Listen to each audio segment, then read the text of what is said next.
Je vais te montrer dans cette vidéo comment tous les jours, vous perdez 2 heures de temps sans le savoir.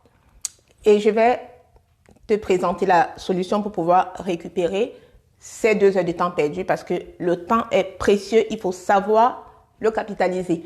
Donc, vous avez l'impression que vos journées sont très courtes, que vous êtes toujours débordé et que vous n'avez vraiment pas le temps d'avancer sur ce que vous faites.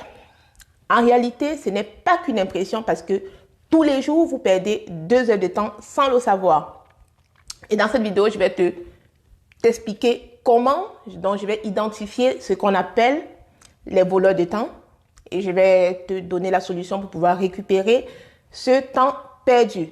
Alors, dans une journée, on le sait tous, on a 24 heures et en réalité, sur les 24 heures, il y a certaines personnes qui font le double de ce qu'elles ont à faire, voilà, sans le savoir. Pourquoi? Parce qu'elles ne savent pas identifier les voleurs de temps.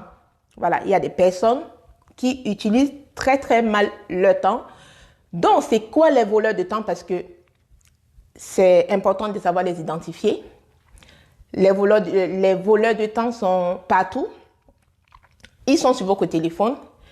Ils sont dans vos habitudes quotidiennes et ils sont même dans votre façon de travailler et d'organiser votre temps. Voilà. Donc, le premier voleur de temps que tu dois pouvoir identifier, c'est ce qu'on appelle le multitasking. Je ne sais pas si c'est une expression, si c'est un mot dont vous avez déjà entendu parler. C'est quoi le multitasking? Le multitasking, c'est lorsque vous pensez gagner du temps en faisant plusieurs choses à la fois. Il y a des personnes comme ça. C'est vrai que c'est magnifique d'être multitâche, de faire plusieurs choses à la fois. Mais en réalité, le fait de vouloir faire plusieurs choses à la fois, vous perdez jusqu'à 40% de votre productivité. Parce que chaque fois que vous allez changer de tâche, en voulant faire plusieurs choses à la fois, votre cerveau va mettre des minutes à se reconcentrer. Voilà, donc faites très attention au multitasking. Le deuxième voleur de temps, ce sont les interruptions constantes. Une notification par-ci, un email par-là. Dans la journée, on est très souvent interrompu. Voilà. Et vous savez combien de fois dans une journée vous êtes interrompu? C'est toutes les 11 minutes. Toutes les 11 minutes, on est très souvent interrompu par quelque chose, une notification, etc. Donc, lorsque vous êtes interrompu, devinez combien de temps ça vous prend pour vous remettre au travail, pour vous remettre dans le bain. Ça vous prend 23 minutes et ça, c'est prouvé. Donc, si vous faites le calcul des heures de ces 23 minutes, ou déjà des 11 minutes où vous êtes interrompu, toutes les 11 minutes, plus les 23 minutes que ça vous prend pour vous reconcentrer, pour vous remettre dans le bain, ça fait beaucoup. Et le troisième voleur de temps, que tu dois pouvoir identifier, ce sont les tâches inutiles. Vraiment, les tâches inutiles, vraiment, c'est à éviter parce que des fois, on passe trop de temps à faire des choses qui n'apportent rien, les choses qui n'ont aucune vraie valeur ajoutée. Au travail, ça peut être des réunions, la réunionnite, les réunions qui s'éternisent. Ou alors, ça peut être même des emails qu'on envoie 20 fois par jour. Voilà, des choses qu'on fait et qui n'ont pas de valeur ajoutée. Et ce qui est vicieux dans les voleurs de temps, c'est que ce sont des voleurs de temps qui sont invisibles. Vous ne les voyez pas. Voilà, vous ne pouvez pas les toucher. Mais ils sont là. Ils vont se cacher derrière des bonnes intentions. Parce que c'est ça, les voleurs de temps. Ça part du principe que vous voulez faire quelque chose de bien. Vous voulez, par exemple, répondre à un message, la notification de votre téléphone sonne, un message. Vous voulez répondre, par exemple, à ce message-là. Le fait d'être multitâche, c'est pour pouvoir gagner du temps. Vouloir tout contrôler, vouloir bien faire les choses. Mais en réalité, sachez que vous perdez du temps. Voilà, parce que ce sont ces voleurs de temps-là qui finissent par contrôler votre journée et à la fin de la journée, vous vous sentez débordé, vous vous sentez frustré parce que malgré votre bonne intention, vous n'avez pas terminé, vous n'avez pas fait ce qui compte vraiment. Donc, vous n'avez pas atteint vos objectifs de la journée. Mais heureusement, il y a des solutions pour pouvoir récupérer, pour pouvoir contrôler ces voleurs de temps et récupérer les 2 heures que vous perdez tous les jours. Donc, la première astuce que je vais vous proposer, c'est de prioriser vos tâches de façon intelligente. Donc, chaque matin, vous devez identifier les 3 tâches les plus importantes de votre journée et vous concentrer dessus. Et c'est ce qu'on appelle la règle du 3. Identifiez 3 tâches tous les matins. Quelles sont les 3 tâches les plus importantes de la journée? Vous vous focalisez dessus. Ça vous évite d'être multitasking et d'aller dans tous les sens.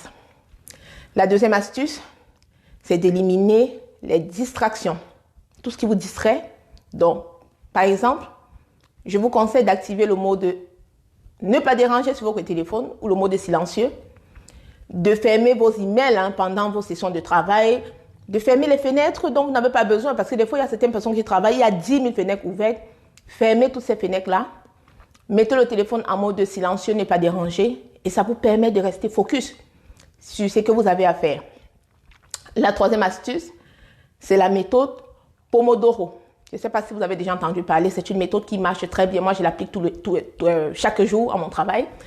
Ça consiste à travailler 25 minutes intensément. Vous travaillez, vous vous mettez à fond et de prendre 5 minutes de pause et recommencer. Vous faites ça, vous tournez sur votre journée.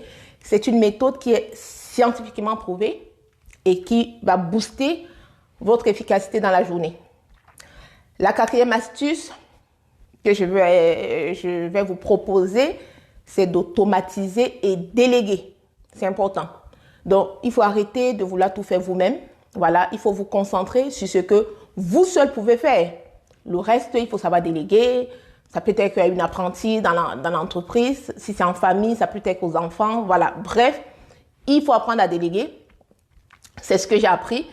J'ai appris que le temps, c'est la ressource la plus précieuse.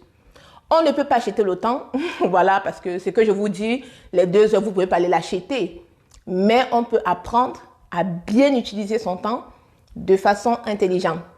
Donc, ces 2 heures que vous perdez tous les jours peuvent devenir les 2 heures que vous allez utiliser pour avancer sur vos rêves, pour passer du temps avec vos proches ou même simplement pour souffler un coup, pour respirer. Voilà, c'est important. Donc, maintenant, vous savez pourquoi vous perdez tous les jours 2 heures de temps et j'espère que vous allez pouvoir faire des efforts pour récupérer ces 2 heures de temps perdus. Voilà, déjà, pouvoir identifier vos voleurs de temps et pouvoir prendre des décisions pour les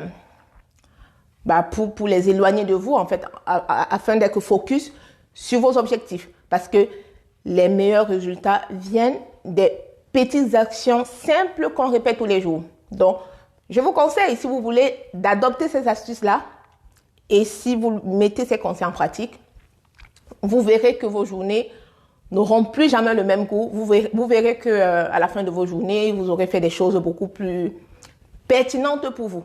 Voilà, parce qu'il y a tout le temps des personnes qui disent qu'elles n'ont pas le temps. En réalité, on a le temps, on a 24 heures dans la journée. C'est suffisant pour faire tout ce qu'on a à faire. Mais il faut savoir identifier les voleurs de temps, les éloigner de vous et rester focus et appliquer les conseils que je viens de vous donner dans cette vidéo. Donc, si vous voulez d'autres conseils pour devenir plus productif, je vous laisse vous abonner et partager la vidéo parce que le temps perdu ne se récupère pas. Mais aujourd'hui, vous pouvez décider de ne plus perdre votre temps et puis d'utiliser votre temps de façon productive pour vous.